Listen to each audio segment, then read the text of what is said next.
tā upo se fulutasi. O le valoanga I le mesia malona malo. Ai tupu mai le lala au le ponga yo Yese. E tupu ai fo ile tā tupu yo naa. E fio mai ia te ia le ngango Yehova. O le nganga o le poto ma le mafaufau.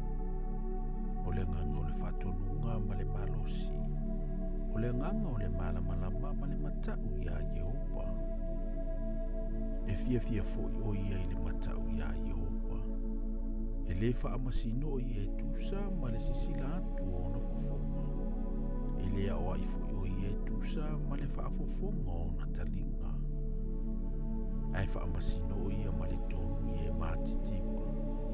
E a o ai foi o ia ma le tonu. O na o e whaamaulalo o I le lalolangi. Na te taia fo I le lalolangi le sasa o lona fofonga. O le manawa fo I o lona fofonga. Na te fasiotia I le ami o le anga. E fai le ami o tonu mafusi o lona surunga titi. E fai fo I le whaamao ni mafusi o lona tino. E nofo whaatasi le luko ma le tamai mamboe. E ta oto fo I le nā Mary whaatasi ma le tamai oti. E whaatasi fo I le tamai povi ma le leona ta anoa, a toa ma le manupeti. E taitaina fo I la tou e le tamai titi. E a ai whaatasi le povi whawhine ma le urosa. E ta o oto whaatasi a la ua tama. E ai fo I le leona a ua saitope o le povi. E ta alo fo I le tama I le itea ma le susu I le luo le asipi. O le tama fo I wate ama le susu. E tue ialo na lima I le lua o le ngata uongo. La tau te le fa ia se mea leanga. La tau te le fa umatia fo I se mea I lo umaunga pa ia uma. Awa e tu mule lalolangi I le malamalambo Yehova. E peyo na ufiti o le iliti tai I le suasami. O le aso fo I e tu mai ai le ponga yo Yese. E fai matanga vai o le nuu. E sa ili a te I o nuu ese. E matanga o fie fo ilo na malolonga. O le aso fo I e toitu atu whaalua e le ali ilo na a ao. E lave ina e watotoe o lona nuu.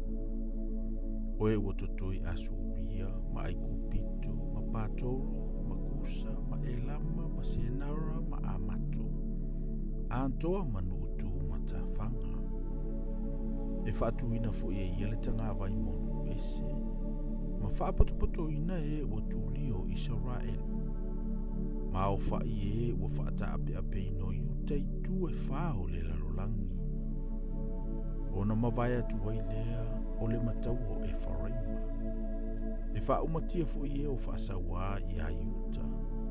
E le matau o Efraima I a iuta. E le whaasawa iuta I a Efraima. La tau te whelele I antu tau au o felicitia I sifu. La tau te vete whaatasi mea tangata o sasai. La tau te whitango fia e tō mama moapi. E whaalongo fo I ante I lantou le whanau ngā amoni.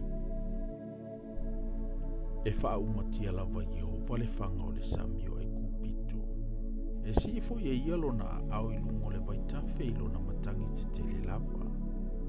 E taia fo I e whai mamangava I e fitu. Ma whaau ia tuai ate I lantou o whaase e vaina. E iei fo I le ala tele mo e watotoe o lona nuu. O e watotoe I Asuria. Pei ona whai a Israelu.